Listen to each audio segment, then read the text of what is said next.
ഒരു ഡയറക്ടറെ സംബന്ധിച്ചോളം ഭയങ്കര ചലഞ്ചിങ് ആയിട്ടുള്ള ഒരു സീനാണത്. കാരണം വളരെ ഇമോഷണൽ ആയിട്ടുള്ള ഡ്രമാറ്റിക് ആയിട്ടുള്ള ഒരു സിറ്റുവേഷനാണ്. അതിനെ പിക്ചറൈസ് ചെയ്യുക എന്ന് പറയുന്നത് എന്നെ സംബന്ധിച്ച് വളരെ ചലഞ്ചിങ് ആയിരുന്നു. വിദ്യാസാഗർ അവിടെ അതിഗംഭീരമായ ഒരു എൻട്രി മ്യൂസിക് ഇടുന്നു. കണ്ടിട്ട് എന്നെ വിളിച്ച് പറയുന്നത് അത് തിയേറ്റർ അങ്ങ് പൊളിക്കുന്ന രീതിയിലുള്ള ബഹളമായിപ്പോയി. 27 വർഷമായി, 98ലാണ്. ഞാൻ എവിടെ ചെന്നാലും, പ്രത്യേകിച്ച് വിമൻസ് കോളേജിലൊക്കെ ചെല്ലുമ്പം എന്നോട് ഇൻ്ററാക്റ്റീവ് സെക്ഷൻ എന്തെങ്കിലും ഉണ്ടെങ്കിൽ ആദ്യം പിള്ളേർ ചോദിക്കുന്ന ചോദ്യം ആ പൂച്ചയെ കൊണ്ടുപോയതാരെന്നുള്ളതാണ്. ഇപ്പോൾ എന്തായാലും നമുക്കത് പറയേണ്ട സമയമായിരിക്കുന്നു. നമ്മളതിനകത്ത് ചില സസ്പെൻസുകൾ ഒളിപ്പിച്ചും വെച്ചിട്ടുണ്ട്. അതെ, കാണാത്ത ചില കാഴ്ചകളും വരാം.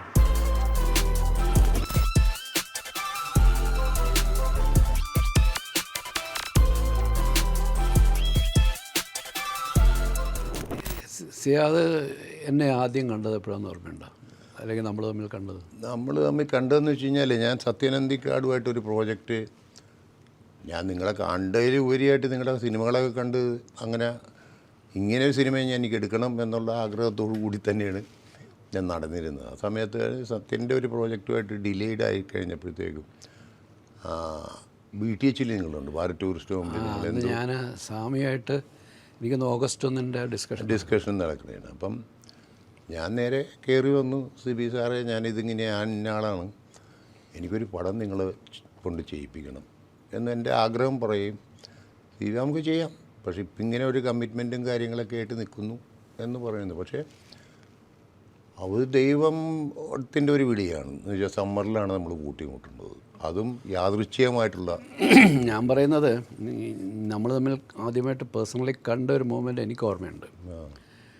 അതായത് ഞാൻ ഈ ചേക്കേറാനൊരു ചില്ലയുടെ ഷൂട്ടിംഗ് കഴിഞ്ഞിട്ട് എനിക്കൊരു പാച്ച് വർക്ക് എടുക്കാനുണ്ടായിരുന്നു. ഗോപിച്ചേട്ടൻ്റെ ഒരു ഷോട്ട് എടുക്കണം, അദ്ദേഹം ഒരു ഫുട്ബോൾ മാച്ച് കാണുന്നതിൻ്റെ. അപ്പം നിങ്ങൾ ചേർത്തലയിൽ ഷൂട്ട് ചെയ്യാണ്, ഗോപിച്ചേട്ടൻ്റെ. അപ്പം ഞാൻ അവിടെ വരുമ്പോൾ അവിടുത്തെ ഒരു മുട്ടം പള്ളിയുണ്ട്, പള്ളിയുടെ മുകളിൽ ഈ അച്ഛന്മാർ താമസിക്കുന്നൊരു സ്ഥലമുണ്ട്. ഞാൻ അവിടെ ഗോപിച്ചേട്ടനെ കാണാൻ വന്നപ്പം നിങ്ങൾ അവിടെ ഉണ്ട്. അങ്ങനെയാണ് പരിചയപ്പെടുന്നത്. ഞാനാണ് ഇതിൻ്റെ പ്രൊഡ്യൂസർ സിയാദ് കോക്കർ എന്നൊക്കെ പറയുന്നത്. അന്ന് രൂപമൊന്നുമില്ല, മുടിയൊക്കെ ഇത്രയും വളർത്തി ഒരു ചെത്ത് പയ്യൻ്റെ അവസ്ഥയിലാണ്. അതെ അതെ അതെ, എനിക്ക് ഇപ്പം നിങ്ങൾ പറഞ്ഞപ്പോൾ അത് ഓർമ്മ വരുന്നു. അങ്ങനെയാണ് ആദ്യം നിങ്ങളെ കാണുന്നത്. കേട്ടിട്ടുണ്ടെങ്കിലും നേരിട്ട് ആളെ കാണുന്നത് എപ്പോഴാണ്? അത് രേവതിക്കൊരു പാവക്കുട്ടി എന്ന് രേവതിക്കൊരു പാവയുടെ ഷൂട്ടിംഗ് നടക്കുമ്പോൾ എനിക്ക് 2-3 ഷോട്ട് എടുത്താൽ മതിയായിരുന്നു ഗോപിച്ചേട്ടൻ. അത് ഞാൻ പിന്നെ അവിടെ ഒരു സ്ഥലം കണ്ടുപിടിച്ച് അവിടെ വെച്ച് ഗാലറിയിൽ ഇരിക്കുന്ന ഒരു ഷോട്ടൊക്കെ എടുത്തു. അതെ അതെ, ഞാൻ പറഞ്ഞു വന്നതെന്ന് വെച്ച് കഴിഞ്ഞാൽ, അതിനുശേഷം വളരെ യാദൃച്ഛികമായിട്ടാണ് നമ്മൾ സമ്മറിൽ കൂട്ടിമുട്ടുന്നത്. സമ്മറിൽ കൂട്ടിമുട്ടുന്നത് വെച്ച് കഴിഞ്ഞാൽ, ഞാനിങ്ങനെ ഓരോ പടങ്ങൾ ചെയ്തുകൊണ്ടിരിക്കുന്ന ആ ഒരു സ്പിരിറ്റിൽ മറവത്തൂർ കനവെന്ന് പറഞ്ഞ പടം അവസാന അതിൻ്റെ വർക്കുകളൊക്കെ നടക്കുന്നു, റിലീസ് അനൗൺസ് ചെയ്തു. അങ്ങനെ ഇരിക്കുന്ന സമയത്താണ് രഞ്ജിത്ത്. അതിനുമുമ്പ് ഈ എന്നെ കാണാൻ വന്ന കാര്യം പറഞ്ഞില്ലേ, നമ്മൾ BTHൽ കാണാൻ വന്നപ്പോഴത്തേക്കും നിങ്ങൾ ചോദിച്ചത് ഇങ്ങനെ സത്യനുമായിട്ടാണ് ഞാൻ പടം ചെയ്തുകൊണ്ടിരിക്കുന്നത്. പക്ഷേ സത്യൻ ഇപ്പോൾ ഒരു കമ്മിറ്റ്മെൻറ്റ്സ് വേറെ ഉണ്ട്. അതുകൊണ്ട് സത്യൻ തന്നെയാണ് നിങ്ങളുടെ അടുത്ത് പറഞ്ഞ് എൻ്റെ അടുത്ത് വരാൻ. എന്നെപ്പോലെ തന്നെ നിങ്ങൾക്ക് വിശ്വസിച്ച് പടം ചെയ്യാൻ പറ്റുന്ന ആളാണ് എന്നും പറഞ്ഞ് നിങ്ങളെ എൻ്റെ അടുത്തേക്ക് വിട്ടതെന്ന് പറഞ്ഞു. അപ്പോൾ ഞാനും കമ്മിറ്റഡായി, ഞാനും ഈ ഓഗസ്റ്റ് 1 കമ്മിറ്റഡ് ആയിരുന്നു. അപ്പോൾ പെട്ടെന്ന് ചെയ്യാൻ പറ്റത്തില്ല എന്നാണ് നമ്മളൊന്ന്, അങ്ങനെ അത് മാറിപ്പോയി. പിന്നെ നമ്മൾ ചെയ്യുന്ന വീണ്ടും 10 വർഷങ്ങൾ കഴിഞ്ഞു. ഇത് 88ലാണ് നമ്മൾ തമ്മിൽ പടം ചെയ്യുന്നത് 98ലാണ്. അത് സമറിൻ ബത്തലേം എന്ന് പറഞ്ഞ സിനിമ യാദൃച്ഛികമായിട്ടാണ് നമ്മൾ. പക്ഷേ ഫസ്റ്റ് ഇതിൽ തന്നെ എന്ന് വെച്ചാൽ, ഞാൻ ഏറ്റവും കൂടുതൽ സന്തോഷം എനിക്ക് തരുന്നതെന്ന് വെച്ചാൽ, സിബിക്ക് ഞാൻ പറയുന്നത് മനസ്സിലാകുമായിരുന്നു, എന്താണ് എൻ്റെ ഉള്ളിലുള്ളത് എന്ന് മനസ്സിലാകുകയും അങ്ങനെയാണ് അതൊരു ഫുൾ ഫോമിലെത്തുന്നത്. ഞാൻ ആക്ച്വലി സമറിൻ ബത്തലേം നിങ്ങൾ തുടങ്ങുന്ന സമയത്ത് ഞാനില്ല, എന്ന് വെച്ചാൽ അതിൻ്റെ ഷൂട്ടിംഗ് തുടങ്ങുന്ന സമയത്ത് ഞാനില്ല. അപ്പം തന്നെ പൂർണ്ണമായിട്ടും സിബിനെയും അതിൻ്റെ ആൾക്കാരെ ഏൽപ്പിച്ചുകൊണ്ടാണ് അങ്ങനെ ഒരു വിശ്വാസം ഉള്ളിൽ വന്നു. എന്ന് വെച്ചാൽ അത് കുഴപ്പമില്ല, മറ്റേ അങ്ങനെയല്ല, ഞാൻ ഫസ്റ്റ് തൊട്ട് ലാസ്റ്റ് വരെ പടത്തിൽ ഇൻവോൾവ് ചെയ്യുന്ന ഒരു മനുഷ്യനായിരുന്നു. പക്ഷേ അവർ വിശ്വാസത്തിൻ്റെ എന്തോ എനിക്കറിയില്ല അത് പറയാനായിട്ട്, അതവിടെ തുടങ്ങുന്നു. അതിൻ്റെ കൂടെ നമ്മുടെ ഒരു പാട്ട്, മറ്റേ അതിൽ പർവ്വത്തൂരിലൊരു പാട്ട് സെൻസറിന് മുമ്പ് ചേർക്കാനുണ്ട്, അതവിടെ ഷൂട്ട് ചെയ്യുന്നു. അതിൻ്റെ കണ്ടിന്യൂസ് ആയിട്ട് നിങ്ങളവിടെ ഷൂട്ട് ചെയ്യുന്നു. എൻ്റെ റിലീസ് നടക്കുന്നു. അപ്പോൾ റിലീസിന് നേരത്തെ പറഞ്ഞിരുന്നു, ഞാൻ റിലീസ് കഴിഞ്ഞിട്ടേ വരുള്ളൂ. ഭാഗ്യം കൊണ്ട് ആ പടം നല്ല പടമായിരുന്നു, മറവത്തൂർ കനവ്. അത് സൂപ്പർ ഹിറ്റായി. അതിൻ്റെ 100ാം ദിവസം നമ്മൾ അവിടെ ആഘോഷിച്ചു. പിന്നെ അതിൻ്റെ 100-ാം ദിവസം 50-ാം ദിവസം അതിൻ്റെ സക്സസ് സെലിബ്രേഷൻ അല്ല, സക്സസ് സെലിബ്രേഷൻ എന്ന് വെച്ച് കഴിഞ്ഞാൽ പടം സൂപ്പർ ഹിറ്റ് ആയിട്ടാണ് ഞാൻ അവിടെ വരുന്നത്. വന്നു കഴിഞ്ഞപ്പോഴത്തേക്കും അന്ന് ഈവനിങ്ങിൽ ഷൂട്ടിങ്ങൊക്കെ നിർത്തി വെച്ചുകൊണ്ടും നിങ്ങളെല്ലാവരും കൂടെ പ്ലാൻ ചെയ്തു ഒന്ന് സെലിബ്രേറ്റ് ചെയ്യണമെന്നും. സുകുമാരി ചേച്ചി നമുക്ക് മറക്കാൻ പറ്റാത്ത ഒരു ആൾ, കുടുംബത്തിലെ അംഗം എന്നുള്ള നിലയിൽ അവരുടെ ലീഡർഷിപ്പിൽ നമ്മളെല്ലാവരും ഒത്തുചേരുകയും അവസാനം എന്നെ കൊണ്ടുവരാൻ ഡാൻസ് ചെയ്യിപ്പിച്ചു സുകുമാരി ചേച്ചി. അന്ന് എനിക്ക് ഓർമ്മയുണ്ട്, നമ്മുടെ മണിയും ജയറാമും കൂടെ ഒരു പ്രാങ്ക് ഒപ്പിച്ചോടെ. അവർ തമ്മിൽ ഭയങ്കര വഴക്കുണ്ടാക്കുന്ന പോലെ അവർ ആർക്കും മനസ്സിലായില്ല. അപ്പം അഭിനയിക്കാൻ വന്ന മറ്റും പെൺകുട്ടികളൊക്കെ ഉണ്ടല്ലോ, ഈ മഞ്ജുവിൻ്റെ കൂടെയുള്ള 4 പെൺകുട്ടികളും മറ്റ് അതിൻ്റെ താഴെയുള്ള കുട്ടികൾ, അവരുടെ ഫാമിലി എല്ലാവരും ഉണ്ട്. അപ്പോൾ കുറച്ച് കഴിഞ്ഞപ്പം പാർട്ടി അങ്ങോട്ട് മുന്നോട്ട് പോയപ്പോഴത്തേക്ക് പെട്ടെന്നൊരു ഒച്ചയുമ്പോൾ നോക്കുമ്പോൾ മണിയും ജയറാമും തമ്മിൽ ഭയങ്കര വഴക്ക്. അവരിപ്പോൾ അങ്ങോട്ടും ഇങ്ങോട്ടും അടിക്കും എന്നുള്ളൊരു കഥ എല്ലാവരും പേടിച്ച്, പെൺകുട്ടികളൊക്കെ പേടിച്ച് നിൽക്കുമ്പോഴത്തേക്ക് ഏറ്റവും അവസാനം അറിയുന്നത് പ്രാങ്കാന്നുള്ളത്. അതെ. അല്ല, ഇത്രയും ജീവിതത്തിൽ നമ്മളതിന് ശേഷം കുറേ പടങ്ങൾ ചെയ്തിട്ടുണ്ട്. പക്ഷേ ജീവിതത്തിൽ ഇത്രയും അതിന് മുമ്പും സിനിമ എന്ന് പറയുന്ന ഒരു ഇതിൽ മീഡിയയിൽ വരുമ്പോഴത്തേക്കും ഒരിക്കലും ഇത്രയും എൻജോയ് ചെയ്ത് എനിക്ക് മാത്രമല്ല എൻ്റെ കുടുംബമായിട്ടുള്ള എൻ്റെ വൈഫിനും പിള്ളേർക്കും എല്ലാവർക്കും തന്നെ എന്ന് വെച്ചാൽ നമ്മളെല്ലാവരും ഒരു ഫാമിലി ആയിട്ടാണ്. ഒന്നാമത്തെ കാര്യം അതൊരു വെക്കേഷനാണ്. നമ്മൾ ഏപ്രിൽ മെയ്യിലാണ് ഷൂട്ട് ചെയ്യുന്നത്. അതെ, എൻ്റെയും ഫാമിലി വരുന്നു, നിങ്ങളുടെയും ഫാമിലി വരുന്നു. അതെ.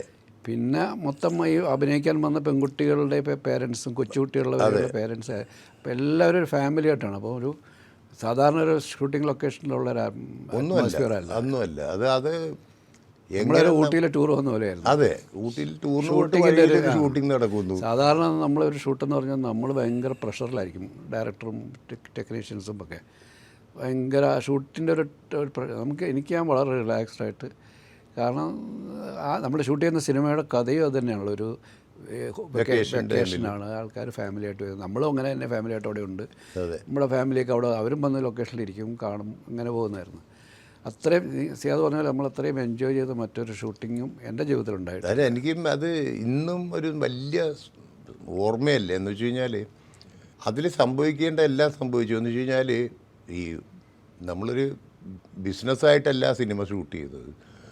രണ്ടാമത്തെ ഫ്രണ്ട്ഷിപ്പ്, റിലേഷൻഷിപ്പ്, എല്ലാവരും അങ്ങോട്ടും ഇങ്ങോട്ടും ഒക്കെ ഫ്രണ്ട്സ് ആയിരുന്നു. അതിൻ്റെ ഇടയിലുള്ള തമാശകൾ, ഇഷ്ടംമാതിരി തമാശകൾ, ലാലിൻ്റെ എൻട്രി, ലാലിൻ്റെ വരവൊക്കെ അതൊക്കെ വളരെ ആ ഷൂട്ടിങ് തുടങ്ങുമ്പോൾ നമുക്ക് അങ്ങനെ ഒന്നുമില്ല. ഒരു ക്യാരക്ടർ ഉണ്ടെന്നല്ലാതെ അതിനെപ്പറ്റി നമ്മൾ ചിന്തിച്ചിട്ടില്ല. ഈ സന്തോഷത്തിൻ്റെ ഈ ദിവസങ്ങളിൽ അതാര് ചെയ്യും എന്ന് സാധാരണ ഒരു പ്രൊഡ്യൂസറോ അല്ലെങ്കിൽ ഒരു ഡയറക്ടറോ അല്ലെങ്കിൽ റൈറ്ററോ ആരാണെങ്കിലും അതിനെപ്പറ്റി പറയിട്ടായിരിക്കും ഇതെങ്ങനെ അവസാനിപ്പിക്കും എന്നുള്ളത്. പക്ഷെ അങ്ങനെ ഒരു ഡിസ്കഷൻ തന്നെ നമ്മൾ തമ്മിലില്ല, ആരും തമ്മിലില്ല. പടം കഴിയുന്നു, മറ്റേ അതിൻ്റെ പാച്ച് വർക്ക് നടക്കുന്നു മൂന്നാറിൽ, അത് കഴിഞ്ഞിട്ട് പിന്നെ നമ്മൾ വരുന്നു, അതൊക്കെ എല്ലാം റെഡിയായി കഴിഞ്ഞപ്പോഴത്തേക്കുമാണ് അതിനെപ്പറ്റിയുള്ള ഡിസ്കഷൻ BTH ബാർ ടൂറിസ്റ്റ് ഹോമിൽ രഞ്ജിത്തും ഞാനും നിങ്ങളൊക്കെ കൂടി ഇരുന്ന് സംസാരിക്കുന്നു. പല ആൾക്കാരുടെ പേരുകൾ പറയുന്നു. എന്നാൽ ഒരു ഉൾവിളി എന്ന് പറയണ മാതിരി നിങ്ങൾ രഞ്ജിത്തോ പറയുന്ന ഇദ്ദേഹം ഇവിടെയുണ്ട്, മറ്റേ ബാംഗ്ലൂർ. അപ്പോൾ അവിടെ പോയി ആയുർവേദ ട്രീറ്റ്മെൻറ്റിലാണ്. ഒരുപക്ഷെ നമുക്ക് ചിലപ്പോൾ നമ്മൾ ഉദ്ദേശിക്കുന്ന ക്യാരക്ടറിൻ്റെ രൂപത്തിലായിരിക്കും അദ്ദേഹം ഇപ്പോൾ ഉണ്ടാകുക. ഇതൊക്കെ സങ്കല്പമാണ്, നമ്മളൊന്നും കണ്ടിട്ടും കൂടെ ഇല്ല എന്താണ് കോലമെന്ന്. അങ്ങനെ ഞാനില്ല, ഞങ്ങളെ രണ്ടുപേരും കൂടെ കയറ്റി വിട്ടു. അന്ന് പഴയ എയർപോർട്ടാണ്. അതെ.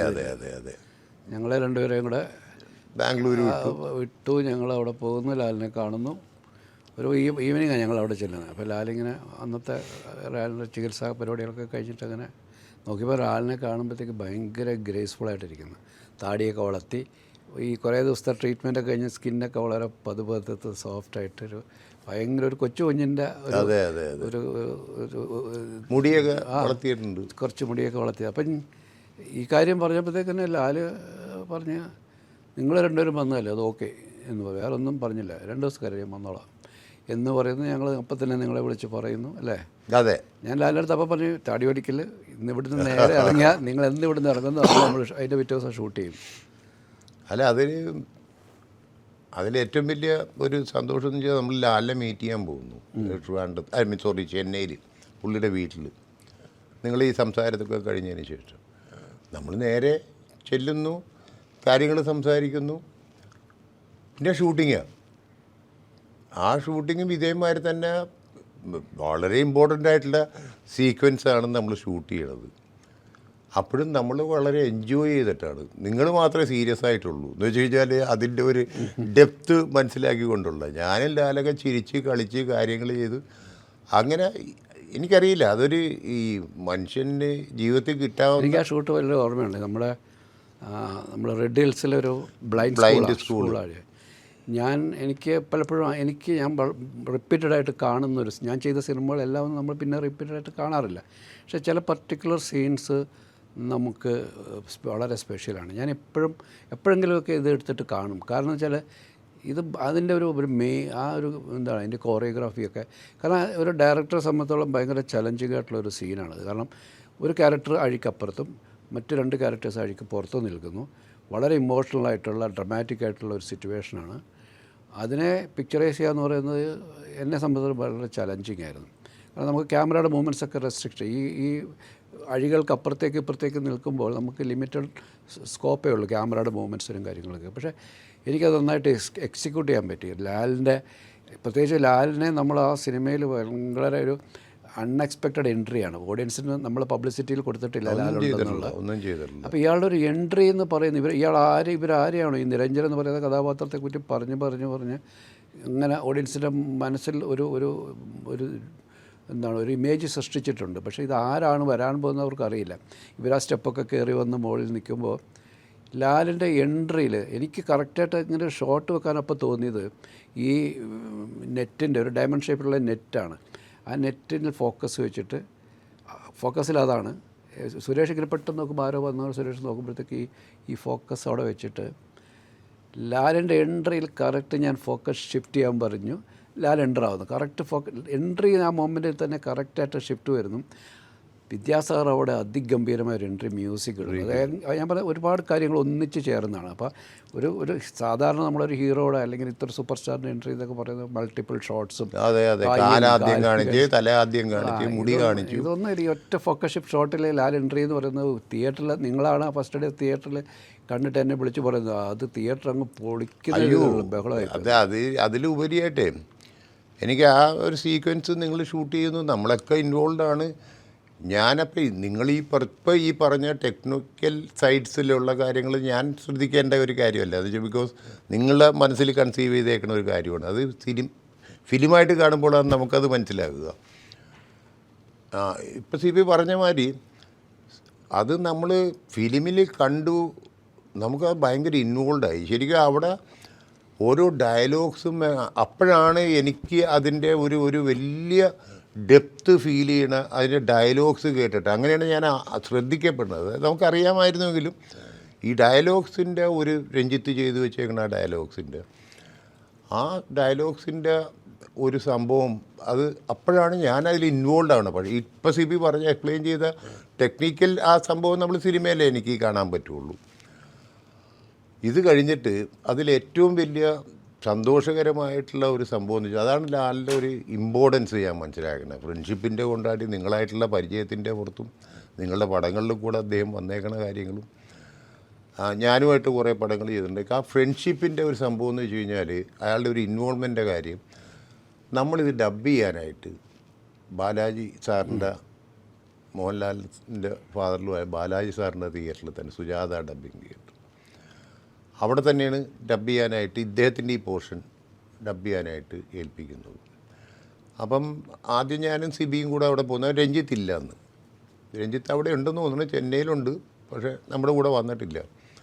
ഈ പോർഷൻ ഇട്ട് കാണിച്ചു കൊടുത്ത് കഴിഞ്ഞ് പുള്ളി അപ്പം തന്നെ പുള്ളിയുടെ ആയിട്ടുള്ള വിധത്തിൽ അത് ഡബ് ചെയ്ത് കഴിഞ്ഞിട്ട് പുള്ളി പറഞ്ഞ് നിങ്ങൾ പോക്കോ, ഞാൻ രാത്രി ഒന്ന് കുറച്ച് ഡബ് ചെയ്ത് വെച്ചിട്ട് പിറ്റേന്ന് കാലത്ത് നിങ്ങൾ വന്നിട്ട് അതിന് ചൂസ് ചെയ്യുക. അപ്പം നിങ്ങളവിടെ നിന്ന് പറയുന്നുണ്ട് നിങ്ങളിപ്പോൾ ചെയ്തതിൽ തന്നെ ഇന്ന ടേക്ക് ഓക്കെയാണ്, പിന്നെയും പറയണ അതിൽ ആ ടേക്ക് ഓക്കെയാണെന്ന് CP പറയുന്നുണ്ട്. പക്ഷേ ലാൽ സാറ്റിസ്ഫൈഡ് അല്ലാത്ത മാതിരിയാണ്. അതിൻ്റെ വെറുപ്പോ ദേഷ്യമൊന്നുമല്ല, വളരെ ഫ്രണ്ട്ലി ആയിട്ട് നമ്മൾ കാലത്ത് ഞാൻ ഇന്ന് രാത്രി അതൊന്ന് ചെയ്യട്ടെ എന്നൊക്കെ പറഞ്ഞ് അതൊക്കെ മറക്കാനാവാത്തൊരു പിറ്റേന്ന് കാലത്ത് എനിക്ക് തോന്നുന്നൊരു 10-12 ടേക്ക് എടുത്തു വെച്ചിട്ടുണ്ട് പുള്ളി. ഓരോ അതിൽ നിന്ന് സെലക്ട് ചെയ്യാനാണ് നമ്മൾ പാടുക. ഞാനിതിൻ്റെ ഒരു ഇൻവോൾവ്മെൻറ്റ് അപ്പോഴാണ് സിബി ഇപ്പോൾ ഈ എക്സ്പ്ലെയിൻ ചെയ്ത ഷോർട്സും കാര്യങ്ങളും ഒക്കെ എൻ്റെ മനസ്സിൽ കയറിയിട്ട് എൻ്റെ കണ്ണിൽ വെള്ളമാണ് ശരിക്കും പറഞ്ഞു കഴിഞ്ഞാൽ. സന്തോഷത്തിൻ്റെ കൊണ്ട് ലാല് പറയണതിൻ്റെ ഒരു ഡെപ്ത്ത് നമുക്ക് അങ്ങനെ കേൾക്കുമ്പോഴാണല്ലോ നമുക്ക് മറ്റേ ഷോർട്ടിൽ നമുക്ക് കേൾക്കുന്നതിൻ്റെ ഒരു ലിമിറ്റേഷനുണ്ട്. ആ ഡെപ്ത്ത് മനസ്സിലാക്കി നമ്മളിങ്ങനെ തരിച്ച് ഇങ്ങനെ ഇരിക്കുക എന്ന് പറയുന്നൊരു സംഭവം ഉണ്ടല്ലോ, അത് ശരിക്കും ലൈഫിൽ ഫീൽ ചെയ്തപ്പോഴാണ്. പക്ഷേ എനിക്ക് എന്തിനു പറയുന്നു, നമ്മൾ അതിനുശേഷം ഇപ്പോൾ ആ സിനിമ ഓരോ പ്രാവശ്യം കാണുമ്പോഴും നമ്മൾ ആ സിനിമയുടെ ഇപ്പം നമ്മളൊരു 27 വർഷമായി, 98ലാണ്, ഇപ്പോൾ 27 വർഷമായി. ഇതിൻ്റെ ഇടയ്ക്കൊക്കെ ഈ കാലം അത്രയും 27 വർഷക്കാലവും ഞാൻ എവിടെ ചെന്നാലും ഏത് ഫങ്ഷൻ, പ്രത്യേകിച്ച് കോളേജിൽ, പ്രത്യേകിച്ച് വിമൻസ് കോളേജിലൊക്കെ ചെല്ലുമ്പം എന്നോട് ഇൻ്ററാക്റ്റീവ് സെക്ഷൻ എന്തെങ്കിലും ഉണ്ടെങ്കിൽ ആദ്യം പിള്ളേർ ചോദിക്കുന്ന ചോദ്യം ആ പൂച്ചയെ കൊണ്ടുപോയതാരെന്നുള്ളതാണ്. അത് പറയുമോ നീക്ക്? ഞാൻ പറഞ്ഞു അത് അവിടെ നിൽക്കട്ടെ, പറയേണ്ട സമയത്ത് നമുക്ക് പറയാം. അങ്ങനെ ഇത്രയും കാലം കൊണ്ടുപോയിക്കോട്ടെ. ഇന്ന് ഞാൻ രാവിലെ ഇവിടുത്തെ ഒരു സ്കൂളിൽ പോയപ്പോഴും ഇതേ ചോദ്യം അവിടുത്തെ ടീച്ചർമാർ ചോദിക്കുന്നു. കുട്ടികളല്ല, ടീച്ചർമാർ ചോദിക്കുന്നത് ആ പൂച്ച ആരാന്ന് പറയുമെന്ന് ചോദിച്ചു. ഞാൻ പറഞ്ഞു അതൊക്കെ പറയും, സമയത്തനുസരിച്ച് പറയും. അപ്പം നമ്മളിപ്പോൾ അതിനെക്കുറിച്ച് സംസാരിക്കേണ്ട ഒരു ഘട്ടം ആകണമല്ലോ, നമുക്ക് രണ്ടുപേർക്കും അറിയാവുന്ന പോലെ. നമ്മൾ ഈ റിലീസിനെ കുറിച്ച് പറഞ്ഞു വരുമ്പോൾ ഞാൻ ഈ പറയുന്ന പോലെ ആ സിനിമയ്ക്ക് ഉണ്ടായ ശേഷമുള്ള ഒരു ജനറേഷൻ ഏറ്റവും കൂടുതൽ ചോദിക്കുന്നത് നമ്മൾ തമ്മിൽ ചെയ്ത രണ്ടാമത്തെ സിനിമ, അല്ലെങ്കിൽ നമ്മൾ തമ്മിൽ ചെയ്ത സിനിമകളിൽ പ്രേക്ഷകർ ഇപ്പോൾ നമ്മളോട് ഡിമാൻഡ് ചെയ്തുകൊണ്ടിരിക്കുന്ന, അല്ലെങ്കിൽ ഈ സോഷ്യൽ മീഡിയയിൽ ഡിസ്കസ് ചെയ്യപ്പെട്ടുകൊണ്ടിരിക്കുന്നത് സമ്മർ ഇൻ ബത്ലഹേമാണ്. ഞാൻ നേരത്തെ സൂചിപ്പിച്ചാൽ പൂച്ച ആരാണെന്നറിയാം, അല്ലെങ്കിൽ ആ സിനിമ ഇപ്പോഴും ആൾക്കാർ വളരെ ക്ലോസ് ടു ഹാർട്ടായിട്ട് അവരുടെ അങ്ങനെ കൊണ്ടു നടക്കുന്നുണ്ട്. അതിൻ്റെ ഒരു റിലീസിനെ കുറിച്ചുള്ള ചർച്ചകൾ തുടങ്ങിയപ്പോഴാണ് നമ്മളും ആ രീതിക്ക് ചിന്തിച്ച് തുടങ്ങിയത്. ഇപ്പോൾ എന്തായാലും നമുക്കത് പറയേണ്ട സമയമായിരിക്കുന്നു. നമ്മളത് റിലീസ് ചെയ്യാൻ തീരുമാനിച്ചു. അതെ, തീരുമാനിച്ചിരിക്കുന്നു. അതിൻ്റെ വർക്കിലേക്ക് കയറിയിരിക്കുന്നു. അതെ, അതിൻ്റെ വർക്ക് തുടങ്ങിക്കഴിഞ്ഞു. നമ്മൾ ഇതിൽ അല്ല, വേറൊരു കാര്യമുണ്ട്. ഓഡിയൻസിനെ ഉദ്ദേശിച്ചിട്ട്, നമ്മുടെ പ്രേക്ഷകരെ ഉദ്ദേശിച്ചിട്ടാണെങ്കിലും ഈ ദേവദൂതൻ്റെ ഒരു വേ ഓഫ് സെക്കൻഡ് റിലീസ് ഉണ്ടല്ലോ, നമ്മുടെ സൗണ്ടാണെങ്കിലും അതിൻ്റെ 4K റെസൊല്യൂഷനാണെങ്കിലും നമ്മൾ വെറുതെ അറ്റംപ്റ്റ് ചെയ്യില്ല എന്നുള്ളൊരു ഫീലിംഗ് ഉണ്ട്. അപ്പോൾ അത് നമ്മളീ പറയുന്ന ഒരു ഇതിൽ കാണണം എന്നുള്ള ആഗ്രഹവും കൂടെ അതിലുണ്ട്. അതെ അതെ, അതാണ് നമുക്ക് ഇൻസ്പയറിംഗ് ആയിട്ട് തന്നെ. അപ്പം ചലഞ്ചാണ് നമുക്ക് ശരിക്കും പറഞ്ഞു കഴിഞ്ഞാൽ. മറ്റേന് പ്രോഡക്റ്റുമായിട്ടുള്ള ചലഞ്ചാണ്, പക്ഷേ ഇപ്പോൾ പ്രേക്ഷകർക്ക് എങ്ങനെ കൊടുക്കും എന്നുള്ളതിൻ്റെ ചലഞ്ച് നമ്മൾ ഏറ്റെടുത്തുകൊണ്ടാണ് ഇപ്പോൾ അതിനകത്ത് ചില സസ്പെൻസുകൾ ഒളിപ്പിച്ചും വെച്ചിട്ടുണ്ട്. അതെ, അതങ്ങനെയുണ്ട്. കാണാത്ത ചില കാഴ്ചകൾ, അതെ, കാഴ്ചകളും വരാം. അപ്പോൾ അതൊക്കെ അങ്ങനെ സംഭവിക്കും. പക്ഷേ എല്ലാത്തിനും ഒരു സമയമുണ്ട് ദാസ. എല്ലാത്തിനും ഒരു സമയമുണ്ട് ദാസ. അതും ഒരു കാര്യമാണ്. അത് നടക്കട്ടെ. അതിനുശേഷമുള്ള കാര്യങ്ങൾ നമുക്ക് വഴിയെ നമുക്ക് അറിയിക്കാം. അതെ, അത്രയേ ഉള്ളൂ. അതെന്ന് വെച്ച് കഴിഞ്ഞാൽ നമ്മൾ ഏർലിയറായിട്ട് ഓരോ കാര്യങ്ങളും പറയുമ്പോഴത്തേക്ക് ഇത് കഴിയട്ടെ, ആദ്യത്തെ ഘട്ടം കിടക്കട്ടെ, കഴിയട്ടെ. അല്ലേ? അതെ. പൂച്ചനെ കാണിക്കണോ വേണ്ടയോ, ഇതൊക്കെ നമ്മൾ അതിൻ്റെ ആയിട്ടുള്ള ഒരു ഡിസ്കഷൻ നടക്കുന്നേ ഉള്ളൂ. അതെ. പിന്നെ ഒരു സോഷ്യൽ മീഡിയയിൽ ഞാൻ പറഞ്ഞു, അത് വെച്ച് കഴിഞ്ഞാൽ സെക്കൻഡ് പാർട്ട് എന്നുള്ള അതായത് നമ്മളൊരു അനൗൺസ്മെൻറ്റ് വന്നു കഴിഞ്ഞപ്പോൾ സെക്കൻഡ് പാർട്ടിൻ്റെ ഒരു ക്വസ്റ്റ്യൻ വന്നു കഴിഞ്ഞപ്പം അതും സംഭവിക്കാം എന്നേ ഞാൻ പറഞ്ഞുള്ളൂ. പക്ഷേ അല്ല, അതിപ്പോൾ എല്ലാവരും പല രീതിയിൽ, ഇപ്പോൾ അത് പല രീതിയിലാണ് ഇൻ്റർപ്രിട്ടേഷൻ. റിലീസാണോ സെക്കൻഡ് പാർട്ടാണോ? എൻ്റെ അടുത്ത് പലരും ചോദിക്കുന്നുണ്ട്, അതോ നിങ്ങൾ 3 പേരും കൂടി ഇനി ഒരു പുതിയ സിനിമ ചെയ്യാൻ പോവുകയാണ്. ഞാൻ പറഞ്ഞു ഈ സാധ്യതകളെല്ലാം നിലനിൽക്കുന്നുണ്ട്, ഇതൊന്നും അടച്ചു കളയാം. അതെ. ഈ 3 സാധ്യതകളും അവിടെ ഉണ്ട്, ലൈവാണത്. അതിലേത് എങ്ങനെ എപ്പോൾ എന്ന് മാത്രമുള്ള ഒരു ചോദ്യമേ ഉള്ളൂ. അതിന് ഉത്തരം വഴിയെ വന്നുകൊണ്ടിരിക്കും. പക്ഷേ അതിനൊരു സന്തോഷം എന്ന് പറയുന്നത്, അങ്ങനെ ഒരു കോമ്പിനേഷൻ രഞ്ജിത്തും സിയാദും ഞാനും ചേർന്നിട്ടുള്ളൊരു കോംബോയിലുണ്ടാകുന്ന സിനിമകളുടെ സ്വീകാര്യത അവർക്കിഷ്ടപ്പെട്ട, അല്ലെങ്കിൽ അവരുടെ മനസ്സിൽ ആ ഒരു എന്താണ് ഒരു കൂട്ടുകെട്ടിൻ്റെ ഇതിനെപ്പറ്റിയുള്ളൊരു പ്രതീക്ഷ ഉണ്ടല്ലോ, അത് നമുക്ക് വീണ്ടും ഊർജ്ജമായി തീരുന്നുണ്ട്. ഇപ്പോൾ ഇതിൻ്റെ ഒരു ചർച്ചകൾ നമ്മൾ ഈ ഒരു ആദ്യത്തെ ഒരു അനൗൺസ്മെൻറ്റ് പോലെ, അല്ലെങ്കിൽ ഒരു പൂച്ചയുടെ പടവും വെച്ചിട്ട് നമ്മളുടെ ആ ഒരു ഗ്ലാസ് ഹൗസിൻ്റെ ഫോട്ടോയൊക്കെ വെച്ചിട്ട് അയച്ചപ്പോൾ ഇത് പല കൺഫ്യൂഷൻസ് ഉണ്ടാക്കിയിട്ടുണ്ട്. ആ കൺഫ്യൂഷൻസിൻ്റെ ഒരു മറുപടി നമ്മൾ ഇപ്പോൾ റിവീൽ ചെയ്തിട്ടുണ്ട് ഇവിടെ വെച്ചിട്ട്. നമ്മൾ രണ്ടും കൂടെ അതാണ് പറയുന്നത്. അത് കഴിഞ്ഞാൽ ഉണ്ടാകുന്ന കാര്യങ്ങൾ ആ സമയത്ത് നമുക്ക് റിവീൽ ചെയ്യപ്പെടുന്നതാണ് എന്ന് മാത്രമേ പറയാൻ പറ്റുള്ളൂ.